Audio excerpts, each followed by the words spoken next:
Assalamualaikum, salam Malaysia Madani. Kanta 744 dimulakan dengan rangkuman berita-berita utama hari ini.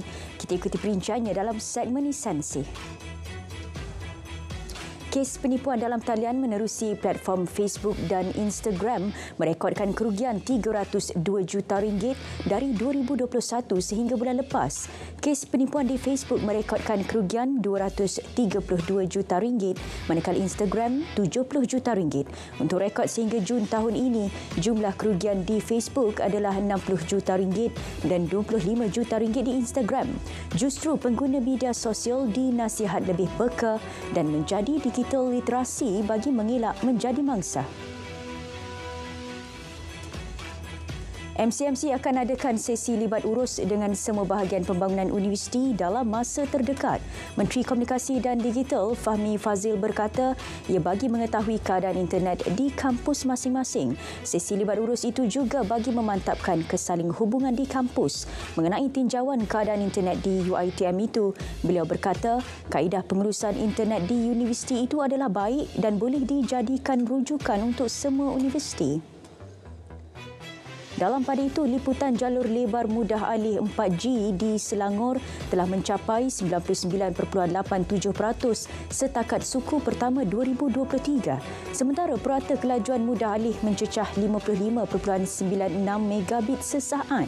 Menteri Komunikasi dan Digital berkata, jendela fasa 1 catat pencapaian memberangsangkan dengan 17 menara komunikasi baru dijangka siap menjelang akhir tahun ini. Beliau menyeru syarikat telekomunikasi mempercepat pengoperasian menara berkenaan untuk manfaat rakyat sekitar.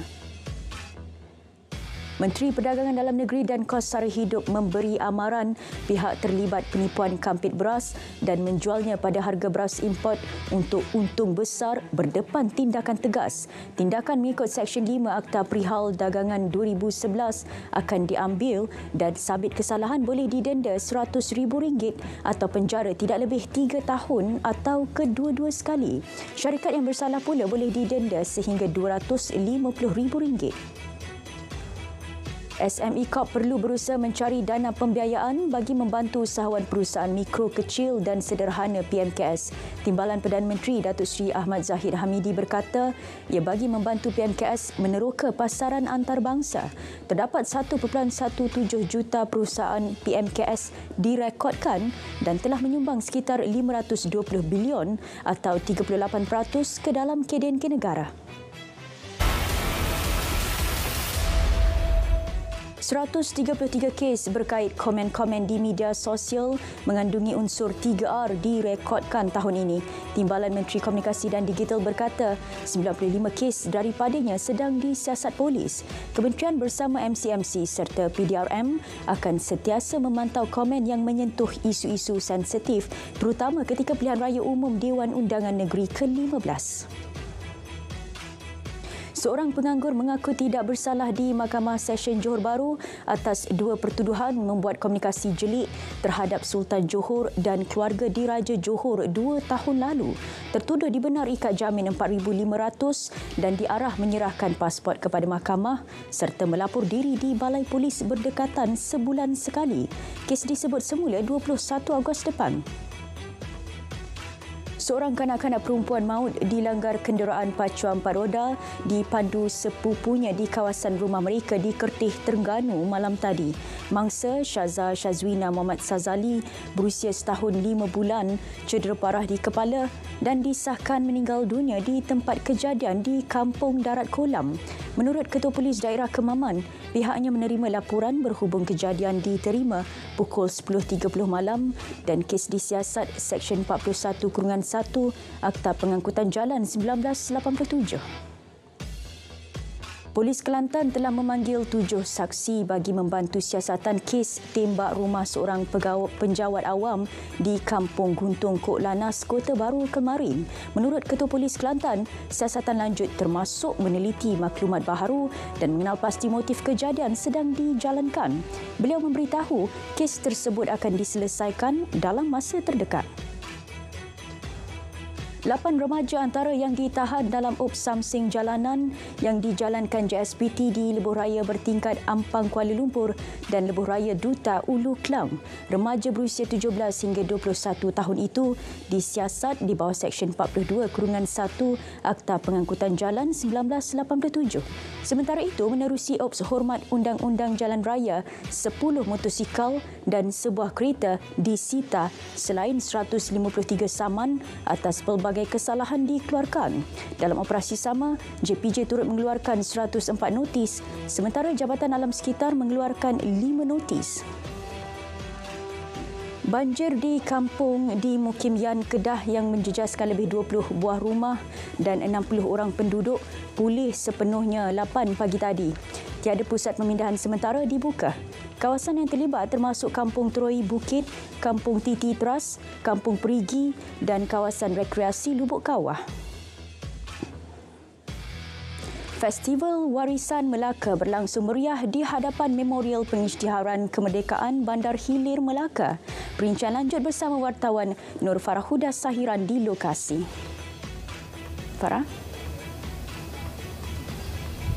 Baik, terima kasih Syira. Assalamualaikum, salam Malaysia Madani. Saya ketika ini berada di Memorial Pengisytiharan Kemerdekaan Bandar Hilir bersempena dengan Melaka Heritage 2023 yang diadakan dengan sambutan ulang tahun ke-15 Melaka Bandaraya Warisan Dunia UNESCO. Sambutan malam ini akan dirasmikan oleh Yang di-Pertua Negeri Melaka sendiri, Tun Muhammad Ali Muhammad Rustam, dan turut dihadiri oleh Ketua Menteri Melaka Datuk Seri Abdul Rauf Yusof serta Datuk Bandar Majlis Bandaraya Melaka Bersejarah Datuk Syahdan Uthman selaku penganjur utama Festival Melaka Heritage dan juga Barisan Esko Kerajaan Negeri Melaka. Baik, festival yang berlangsung selama 3 hari bermula 7 Julai itu turut membawakan pelbagai program menarik, program-program melibatkan pelancongan negeri Melaka, termasuklah musikal khas Melaka Warisan Keagungan abad ke-15 yang akan dipersembahkan malam ini sebentar saja lagi selepas majlis dirasmikan nanti. Musikal khas itu akan menampilkan artis popular seperti Datuk Yusni Hamid, Haziq Rosbi, Vanida Imran, Ashraf Muslim dan juga Pesilat Negara Al-Jufri Jamari. Sebelum ini, Esko Pelancongan Melaka Datuk Abdul Razak Abdul Rahman berkata, festival akan diadakan dengan membawa tema sejarah Melaka di abad ke-15 di mana busana Kesultanan Melayu Melaka akan menjadi tumpuan utama pada malam ini. Pastinya sekiranya anda melihatkan saya ketika ini beberapa orang di belakang saya mungkin sedang lalu lalang ketika ini memakai busana Melayu Melaka dan itu adalah antara yang akan menjadi tadikan pada malam ini. Jadi saya kira sekian saja laporan dari Melaka bersempena dengan Festival Heritage Melaka 2023 bersama saya Farahuda Sahiran serta kru penerbitan kembali semula ke Angkasa Puri. Baik, terima kasih Farahuda. Program Madani Afiat membawa khidmat Kementerian Kesihatan kepada komuniti secara terus. Inisiatif itu bagi mengesan dan mencegah risiko penyakit tidak berjangkit dalam kalangan masyarakat. Ia dilaksana melalui saringan kesihatan dari rumah ke rumah, pameran kesihatan dan gotong royong bersama komuniti. Menurut Menteri Kesihatan, usaha itu antara tonggak disebut dalam Kertas Putih Kesihatan iaitu mempromosi kesihatan. Kekayaan Sarawak menerusi pelbagai sektor ekonomi diagihkan semula kepada rakyat bagi meningkatkan pendapatan isi rumah menjelang 2030. Agihan kepada golongan sasar dibuat instrumen keuangan kerajaan negeri menerusi pembangunan infrastruktur asas jaringan digital, jalan raya, bekalan air dan elektrik. Premier Sarawak berkata, latihan bakat modal insan dan penggunaan teknologi untuk memacu sektor ekonomi dan meningkatkan produktiviti turut dilaksanakan. 63 keluarga di Pahang terima peruntukan melalui projek bantuan baik pulih rumah. Bantuan diterima bagi baik pulih rumah yang uzur termasuk terjejas akibat bencana alam. Setiap keluarga menerima bantuan maksimum RM15,000 yang disalurkan melalui pihak berkuasa tempatan. Timbalan Menteri KPKT berkata sebanyak RM950,000 diperuntukkan bagi projek itu. 600 voucher pemeriksaan kesihatan percuma diagih kepada penduduk Parlimen Bandar Tun Razak. Mereka boleh menjalani pemeriksaan kesihatan pada 1 hingga 30 Ogos ini.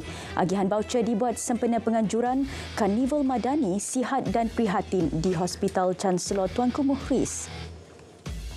Yang di-Pertuan Agong Al-Sultan Abdullah Riayatuddin Al-Mustafa Billah Shah menzahirkan ucapan takziah kepada seluruh keluarga bekas pengerusi dan pengasas bersama AAJ Berhad, Datuk Pahamin Abdul Rajab yang meninggal dunia semalam. Turut menzahirkan ucapan takziah Raja Pemaisuri Agong Tunku Azizah Aminah Maimunah Iskandariah. Allahyarham Datuk Pahamin disahkan meninggal dunia di London, United Kingdom akibat serangan jantung.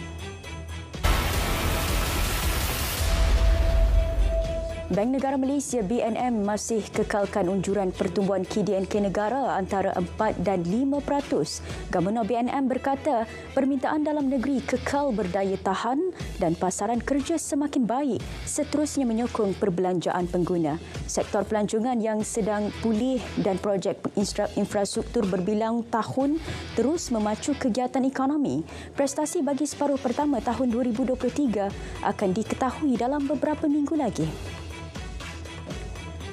Penerokaan TMB dalam perniagaan tenaga boleh baharu di Eropah tawar pengetahuan bernilai bagi memacu agenda peralihan tenaga negara. Menteri Sumber Asli, Alam Sekitar dan Perubahan Iklim berkata ia turut memberi manfaat melalui pemindahan teknologi dan peningkatan kecekapan modal insan. TNB menerusi anak syarikat milik penuhnya di United Kingdom, Vantage RE Limited, berada dalam landasan tepat mengurangkan jejak karbonnya selain mengembangkan tenaga boleh baharu di dalam dan luar negara. Kementerian Kewangan telah luluskan sehingga RM9.9 bilion bagi pelan pemulihan Felda, sekaligus membolehkan Felda menerbitkan suku. Bermula tahun ini, kerajaan salur peruntukan sehingga RM1 bilion setahun untuk penebusan semula suku Felda. Ia antara lain bagi membiayai hapus kira hutang peneroka. Sasar kurangkan pergantungan import beras dalam tempoh 2 tahun. Kementerian Pertanian dan Keterjaminan Makanan KPKM jangka laksana tanaman padi 3 kali setahun dalam tempoh terdekat. Menerusi Smart SBB, penanaman padi dibuat secara lebih sistematik, gabungan penggunaan internet kebendaan dan jentanam. Ia mampu meningkatkan hasil daripada 3.75 metrik tan kepada 6 hingga 7 metrik tan sehektar. Kerajaan sedia membantu pengusaha udang yang terkesan harga jualan merundum berikutan peningkatan kemasukan udang import.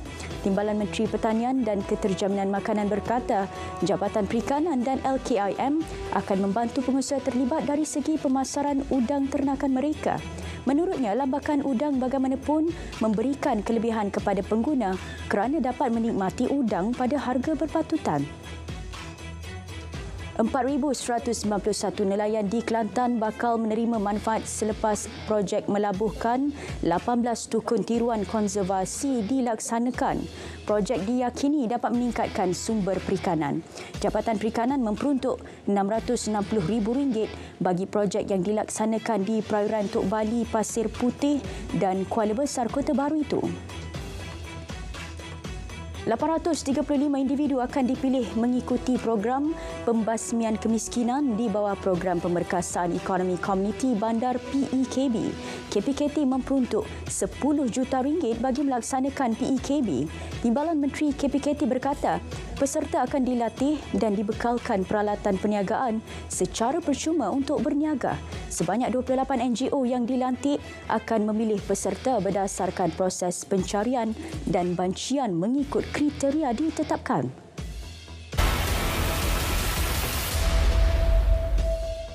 Enam maut dalam nahas jet peribadi terhempas dan terbakar di sebuah padang berhampiran lapangan terbang French Valley, California. Pesawat perniagaan jenis Cessna C550 itu dikatakan dalam perjalanan dari Las Vegas terhempas ketika cubaan mendarat. Punca kejadian masih disiasat Lembaga Keselamatan Pengangkutan Nasional Amerika Syarikat. Di Sepanyol, sebuah pesawat penumpang Britain terpaksa meninggalkan 19 penumpangnya di landasan bagi membolehkannya terbang dengan selamat. Dalam kejadian di lapangan terbang Lanzarote itu, juruterbang pesawat EasyJet meminta sejumlah penumpangnya turun secara sukarela kerana tidak melepasi syarat berat selamat untuk berlepas. Masalah itu menyebabkan pesawat lambat berlepas ke Liverpool, United Kingdom. 29 negara menyertai mesyuarat Menteri-Menteri Luar ASEAN di Jakarta, Indonesia bermula hari ini hingga 14 Julai. Mesyuarat akan membincangkan pengukuhan kapasiti institusi ASEAN menghadapi cabaran geopolitik semasa. Turut menjadi tumpuan situasi semasa di Myanmar dan bantuan kemanusiaan kepada negara itu selepas dilanda Siklon Mocha. Kanta 744 berakhir di sini, menyusul selepas ini berita perdana bersama Faris Izzat Syahrudin dan Hazel Desmond untuk paparan lebih komprehensif. Malaysia Madani tekad perpaduan penuhi harapan.